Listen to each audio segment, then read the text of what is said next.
if that's what they want, I think then it makes work easy for the select committee. Okay. On the amendments, again, very briefly. Yes. Talking about result transmission as well. Yes, but they're talking about the amendment that requires that the chairperson of the commission need not be a person who is qualified to hold the office of the judge of the Supreme Court under the Constitution, and elections is managed through a complex web of legal procedures that require the head of the institution to be competent in. Here, IEBC is saying delete the proposal. I think I will combine the two, Sen. One, I disagree with the position both of IEBC and the proposal of this bill as far as the question of the chairperson of the commission is concerned. I think fidelity to the Constitution should be the overriding principle. And you don't read articles of the Constitution in isolation of each other. You have to read Article 250 together with Article 138.3, the one that Commissioner Letangolo is referring to, and Article 138.10, that makes it mandatory that only the chairman of IEBC can be able to declare the results and gazette those results. And if you look at Article 250, it creates a clear distinction. If the intention of the drafters of this constitution was intended to have a hybrid system that a commissioner can serve as a chairman, they will not have separated the two. But the mere fact that the constitution itself provides a distinction, it simply means that the chairman of IEBC is appointed through a distinct procedure as such, and there is no way you can elevate a member appointed under a different mechanism to act as the chairperson of the commission. And if this were to be the case, then it follows that Parliament must have contemporaneously amended the foundational acts for all other constitutional commissions so that we have a uniform system across all the commissions. Then we will look at this amendment as being noble. Otherwise, as it is, it falls below the requirements of the Constitution, and in my opinion, it remains unconstitutional. Secondly, as concerns the qualifications of the chairman of the Independent Electoral and Boundaries Commission, I fully associate myself with the views of Commissioner Letangule that the practice throughout the Commonwealth is that the person appointed as a chairman of the Electoral Commission is a person qualified to be a judge of the Supreme Court. And these qualifications are for good measure. They are not just for cosmetic purpose. That this person must have possessed of such experience in interpreting and applying laws that he can be able to show leadership and take decisions that are both in conformity with the electoral laws and the demands of the day. If you lower that standard to any other profession, departing from it unjustifiably across the entire Commonwealth, because there must be compelling reasons that must have been advanced by Jubilee to tell us to depart from these qualifications. In the absence of such compelling decisions, why we should depart from a well-established practice across the Commonwealth, I will support the position of IEBC on that. Yes. Okay, yes. Honorable Kioni. One is that I wanted to draw the attention of Magaya Norman to the petition that is dated the 3rd of October, filed by the chairman of IEBC. And he's clearly, I wish I could get it quickly, I read it out for him. He's asking for the clarification. In the event that there are errors, what do I do as the chairman? That is, and he's clearly pointing out that the judgment was short of clearing that aspect, and it is there. And I'm sure later in the day you will be able to be familiar with this. But I think this thing is not even, you can move it away from the lawyers and take it to common sense. Saying, if you have a committee and you want to deliberate on an issue, and the chairman who is sitting there becomes unwell, apart from na tubo, the vice chair would sit. If the vice chair had not shown up, what do you do? If it is a thing that you can decide on tomorrow is a wedding preparation, then you can postpone the meeting and come tomorrow. But if it is a matter of this nature, where there are constitutional timelines that you must live with, I think it will be foolhardy of us as leaders not to ask ourselves what would happen in the unlikely event of these two persons not being there. One. Two. And I think it will be very weird of us to sit in Parliament and not see what would happen in this. People would have no reason to have elected us. Two, I agree. We need a person with the qualifications of a judge, a lawyer, and the rest to help us in managing of the elections. But, Hussein, do you want to tell us that you have no capacity to conduct, to do this, to carry on with the functions of IEBC just because you are not a lawyer? I mean, and this is, I think, the craze that we are pushing in this country. Every other young person, including the old ones, are all going back to school because they think all that matters in this world is to become a lawyer. I'm a lawyer, but I can tell you that it is not that important to just be a lawyer. In other countries, and some of them in West Africa, they have conducted their elections to successful conclusion, and they don't have lawyers in it. And I also want to say this, that elections is not just about reading the laws. It's a complex thing. It involves more than just lawyers. And to talk like other professions will have no capacity or understanding to help us get through this. I don't think it is fair. Okay. But let me also say this. The fact that we defined the qualifications of the current chairman and this was done during the 11th Parliament, to the point where he is the only one with those qualifications is that commission. While you still can go through the constitution, in my thinking, to get the vice chair to act as the chairperson in the event that the chairman is not there, I think it is only fair for us to clear any gray areas so that we do not end up with unnecessary constitutional charges that may take us either way. So clarifying, making it clear, helping the country to move on, and making it almost certain that whoever wins on the 26th, we are certain that we'll move on as a country. I don't think anybody should fault us on that front. And I think it is, as Gachui said, the place to be is at County Hall, so that these fears that we have, we are able to put them before the committee. And I'm certain, even and if the membership of NASA was also there, everything that will be tabled will be discussed and the best will come out of it. And I want to go back. Certainly, the amendments and even us in Parliament will also be guided by the statement by the chair. We don't want to pass laws that can inhibit the processing of elections and the results on the 26th of October. And it will be all ears to hear what is it that he thinks may change the structure, may change the way that we have been preparing. And I'm sure Parliament will be alive to those issues. So I think it is important that we do not just wish away. And I also would want to hear from Magaya. What is wrong with prescribing a penalty for a person who maliciously decides to not to do what is expected of the person who is a returning officer or the presiding officer? Why is it that we should not have a penalty so that we can deter them from doing things that are not useful to the nation? We saw those things having been done during the elections on the 8th of August. It was clear that some presiding officers in some quarters failed to sign forms which they were expected to have signed. Okay. Prescribing a penalty for them, I think I would want to hear what is wrong with that. Do we want to allow people who delay the country without good reason, people who want to delay the country without good reason, to just go scot-free? We know that penalties have been known to deter people who don't want to deter those who have wrong intentions, so that we get them to do the correct thing. Okay. And I think it's fair that as Kenyans, because this thing is going all the way down to the agents, it's important for Kenyans who have been given any kind of responsibility to know that it is a national responsibility, almost a defined responsibility for this country, where you cannot afford to mess us up. Okay. We will penalize you when you do that. Right. Of course, you can see what's happening in the proceedings here in County Hall. Very briefly, I'll look at what the IEBC is saying.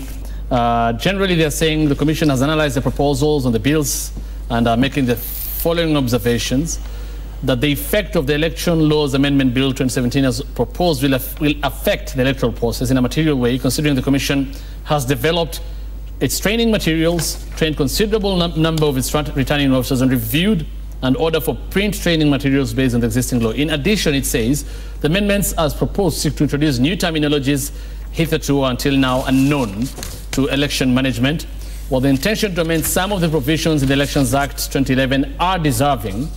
and perhaps necessary, the bill is currently crafted will occasion more confusion than it seeks to solve. So it's the Commission's consideration. The only amendments which are necessary are those relating to laws which have been declared unconstitutional, and that which seeks to correct and clarify the law with respect to the results declaration processes and management. But then, in the analysis, and I want to point you to some issues. First, we've talked about their problem with replacing the word person with member, meaning it should be any member of the commission to be the chair in the absence of the chair. But then they are saying the proposal to have that the chairperson of the commission shall be a person who is qualified to hold the office of the judge of the Supreme Court of the Constitution. The proposal that it shouldn't be so, that one they don't agree with. They also don't agree with what you're talking about here earlier, especially Honorable Letangule, the issue about quorum in the IEBC. They're saying delete the proposal, but they are proposing an amendment. But there's an interesting one here.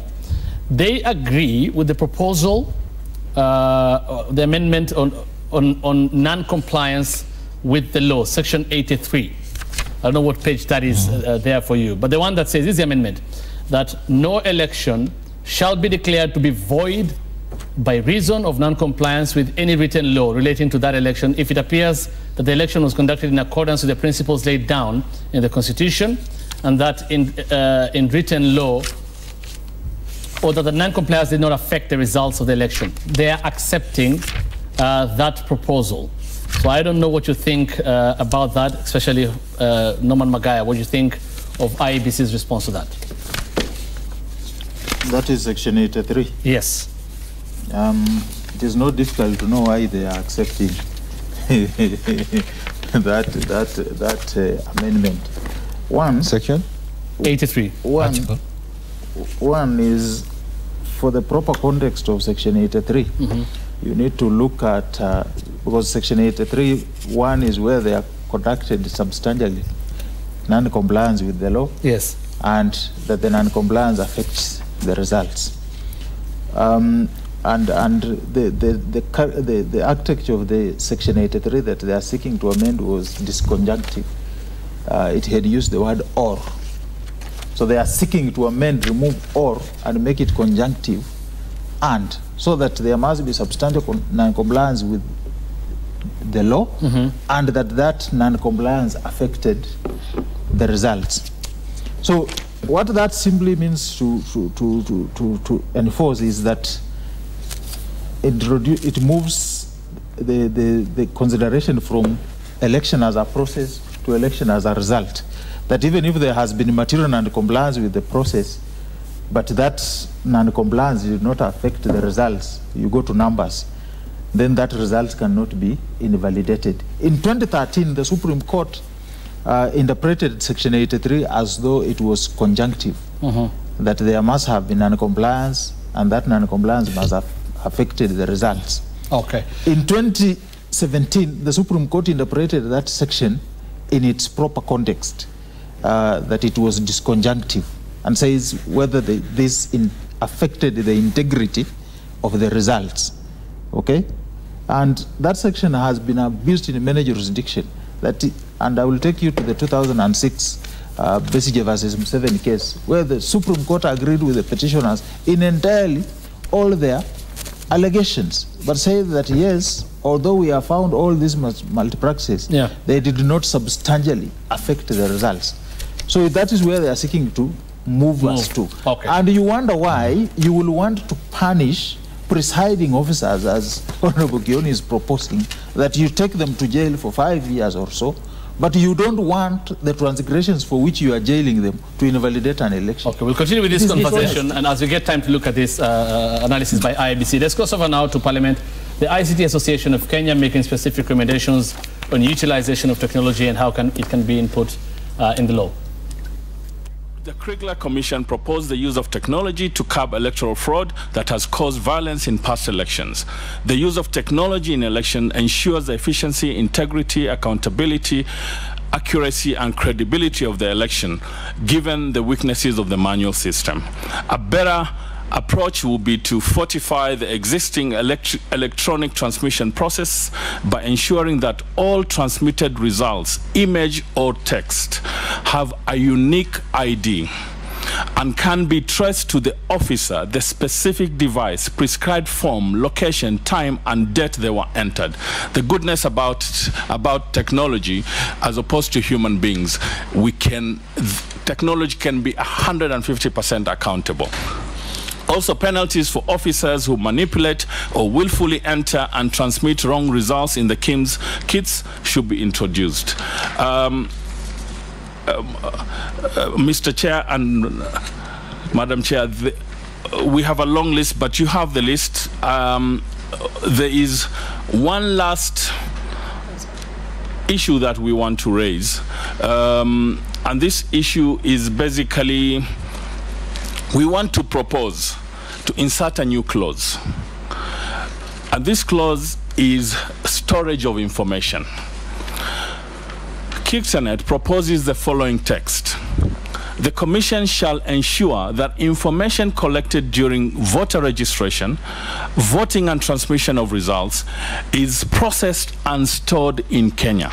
This is very critical. Why is it critical? As a nation, we should take very seriously the privacy of the information we collect from the citizenry. Data like biometric information should not be under the control of foreign agents. Let me emphasize. Data like biometric information should not be under the control of foreign agents, and access to such data should be restricted through a classification system. Someone with your biometric can plant them in a crime scene, use them for impersonation, steal information, etc. That is why a country like countries like Canada, biometric information cannot be imported out of the country. Last but not least, I would like to emphasize this.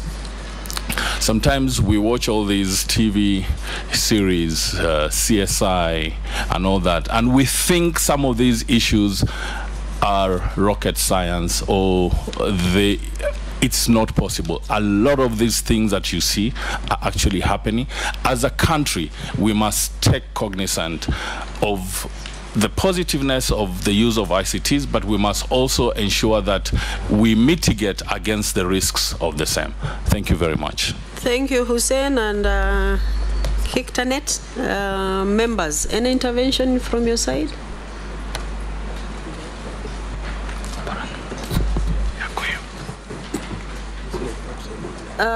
Hussein, I think he is already given us his name. You said you are?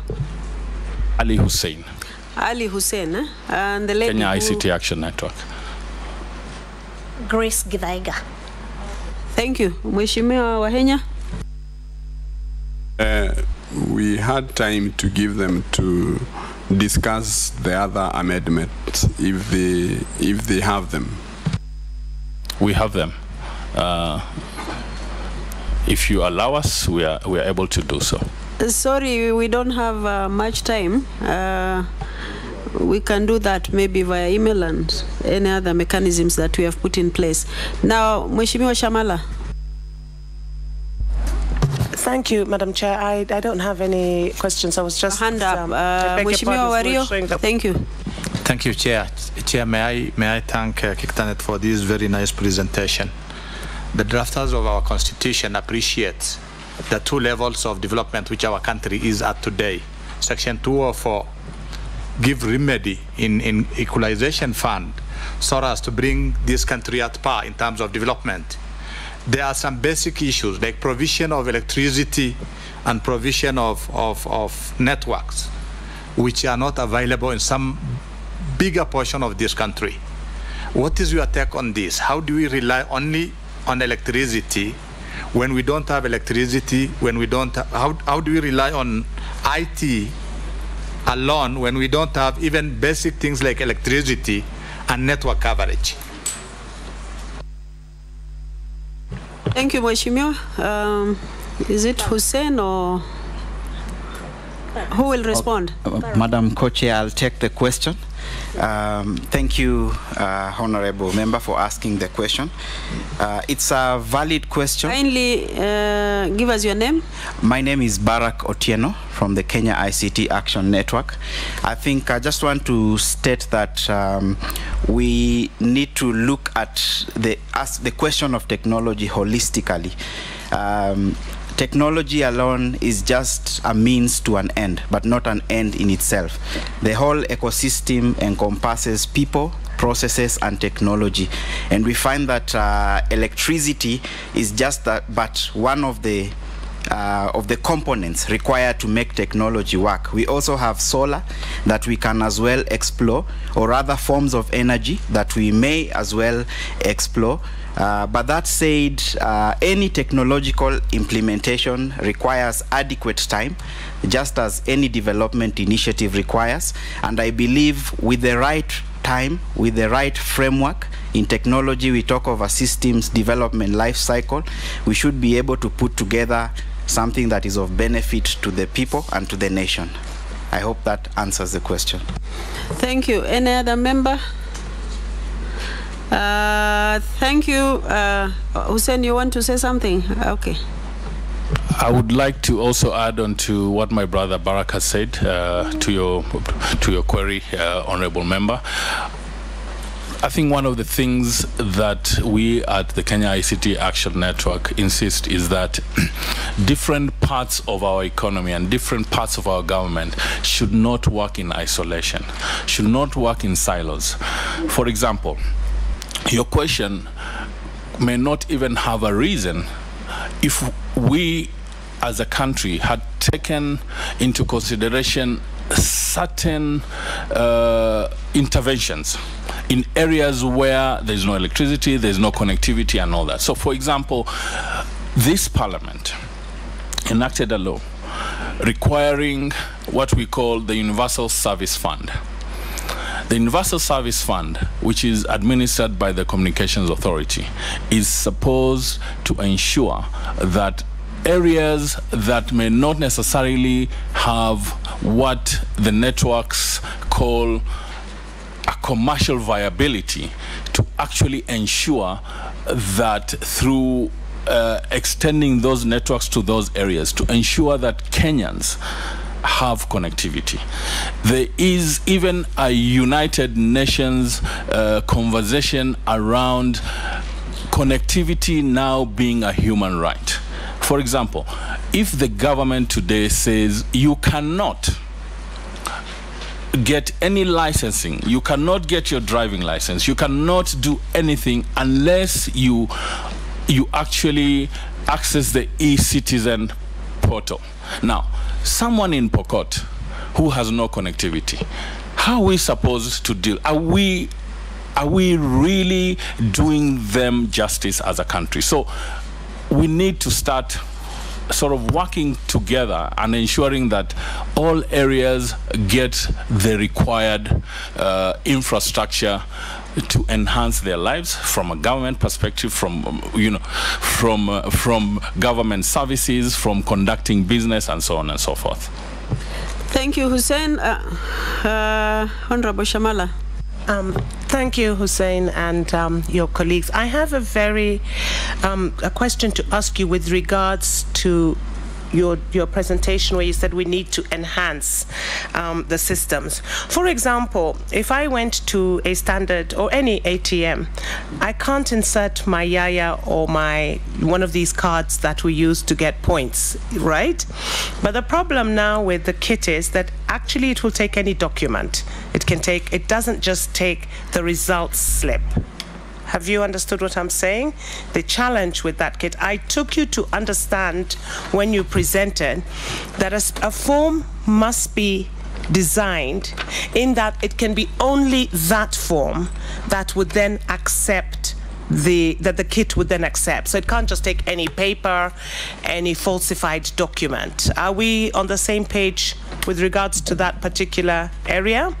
So there must be an enhancement, a security feature in the what we call the Form 34A, or the form that needs to be transmitted via technology, which must be a refined form that can only, or with security details, so that no other form, no picture, because if you understand what happened, photos were being taken by mistake, or they were sending different forms.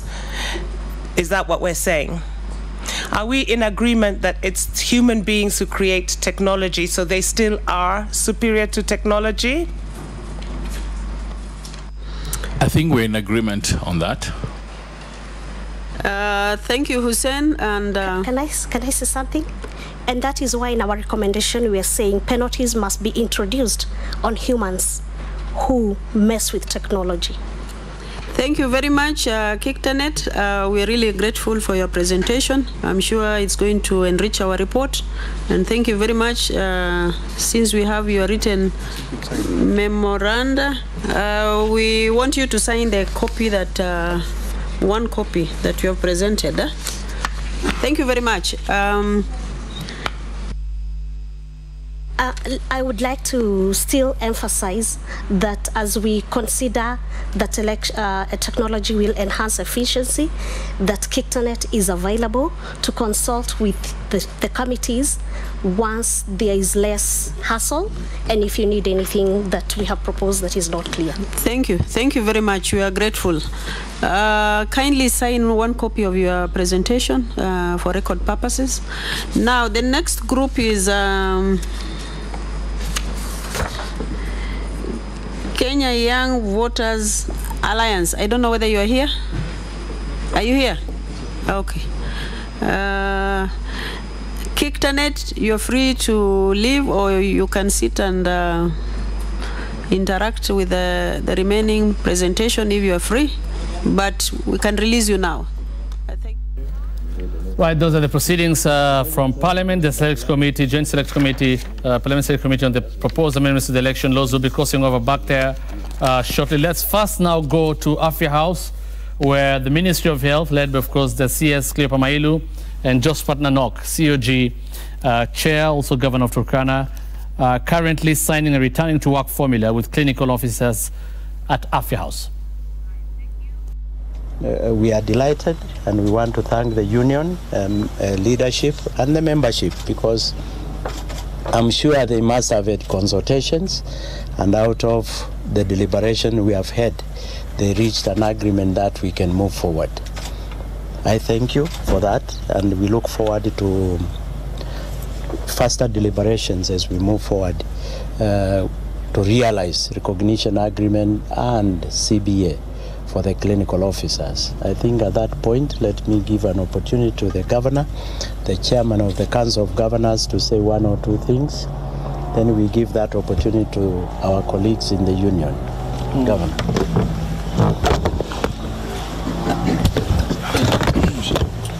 So, members of the media, I'm glad to be here today together with the PS Minister of Health, together with the clinical officers, union officials. Indeed, the return to work formula, which we have agreed on, is a product of several days of negotiations, which we did both a negotiation team from the council, together with the Ministry of Health and the union officials. And just as we said when the clinic officers went on strike, that indeed bringing such a matter onto the table and discussing it gives us a way forward, both for government and the union officials. And indeed, we've agreed on a process forward with timelines. We hope that both of us can be able to commit to meeting what is required of us towards the 47 counties recognizing the clinic officers union, but also eventually moving forward to have a collective bargaining agreement for clinic officers that can be able to bind the next couple of years' engagements. I do hope that the union will ask its officers to return back so that we can be able to resume services. But I also do hope that the other cadre of health personnel, the nurses, can heed to our appeal, which we made a couple of weeks ago, in regard to them returning back to work, and then we can be able to resume the negotiations for the CBA where we had reached the last time. At the moment, county governments, which are recognized entities that have signed onto the recognition agreement for nurses, are dealing with the matter on that matter individually. But we hope that we can be able to resolve that also, so that we can together be able to tackle the various challenges that we are now experiencing. I know at the moment we've got an outbreak of malaria in a couple of counties. It's about 4 counties, 5 counties at the moment: Lamu, Baringo, West Pokot, Marsabit, and Turkana. And we are doing our best to contain it, that situation. We are requisitioning additional drugs from KEMSA, but also the Ministry of Health is providing support to those counties that require extra anti-malarials to be able to deal with the situation. You may realize that the problem is a combined factor thing. In some counties it's insecurity, in some counties it could even be insufficient personnel, not necessarily the strike, but it's been a chronic problem before, and even access. I think we are doing the best to be able to tackle that situation the best we can. So I want to thank the union officials for heeding to the discussions and heeding to our appeals, and that we hope that future engagements will be more negotiations, and which can always bear fruit. And I think that's from the Council of Governors. We would think that we will encourage more of those negotiations to be able to resolve issues that affect our different personnel, so that we can be able to continue providing the necessary services that the people of this country require. Thank you.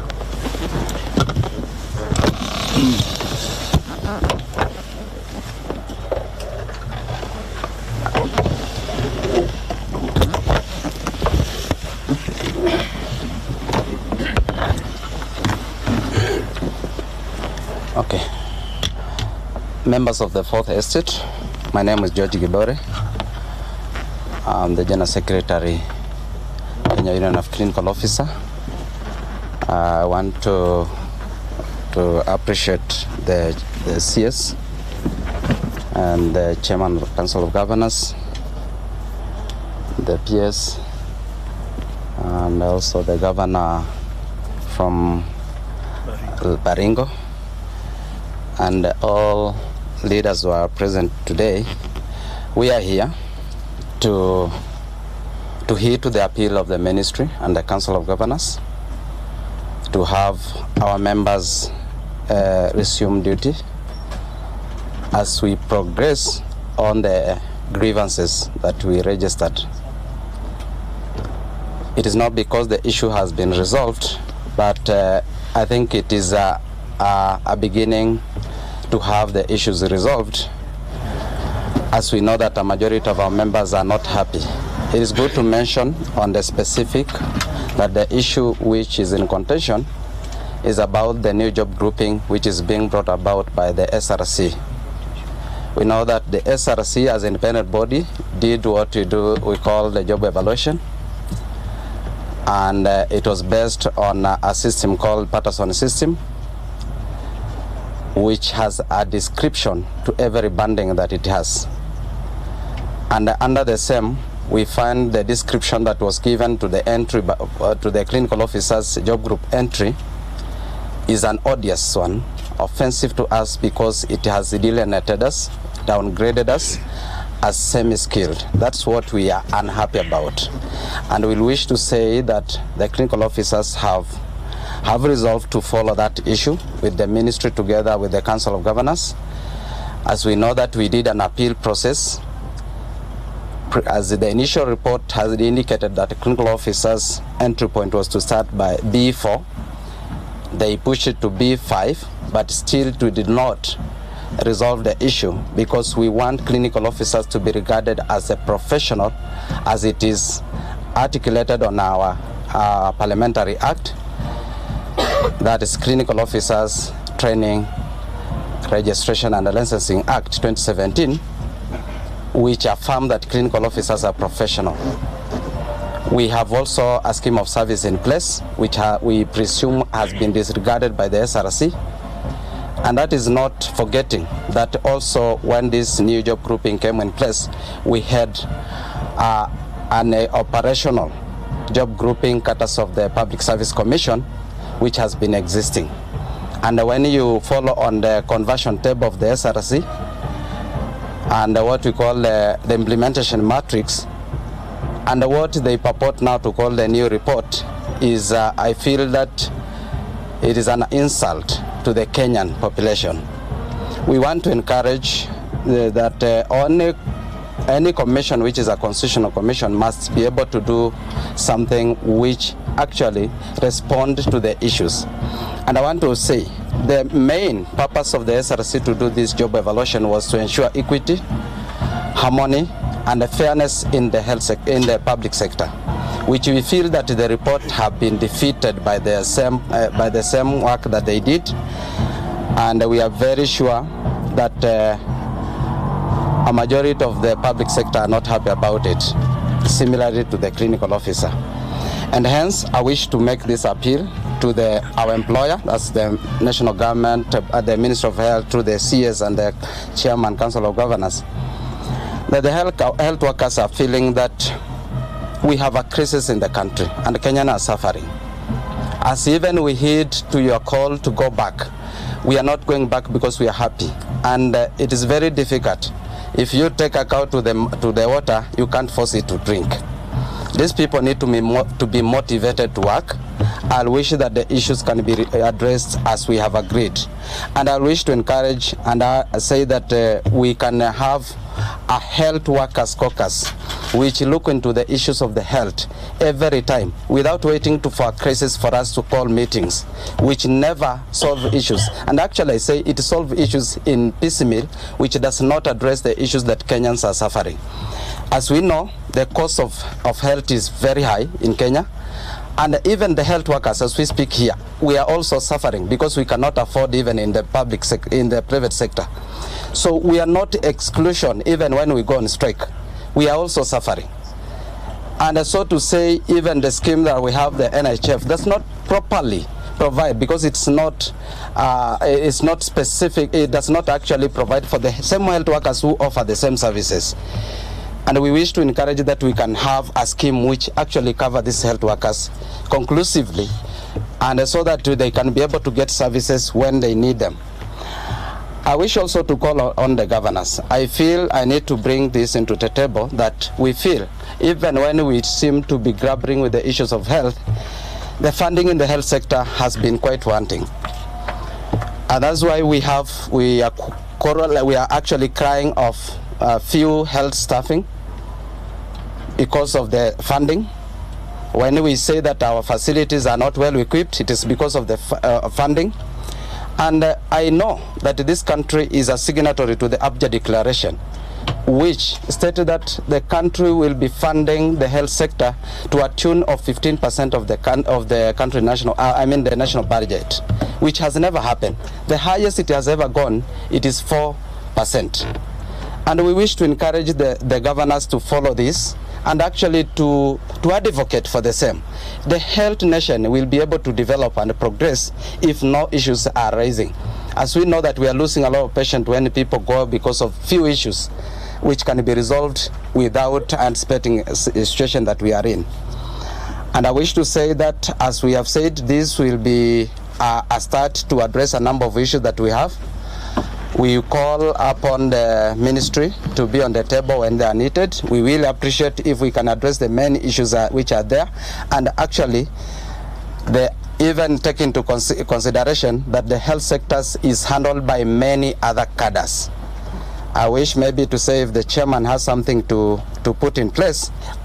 I thank you, Bwana PS, CS, and Chairman Council of Governors for having us here.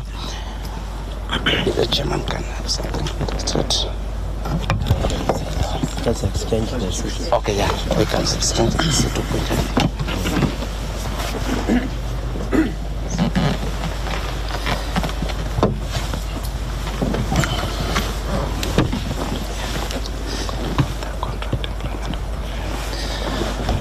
Good morning, members of the Fourth State and the leadership of the ministry led by the CS and the PS, and the Council of Governors led by the Chair Council of Governors and the Governor for Baringo.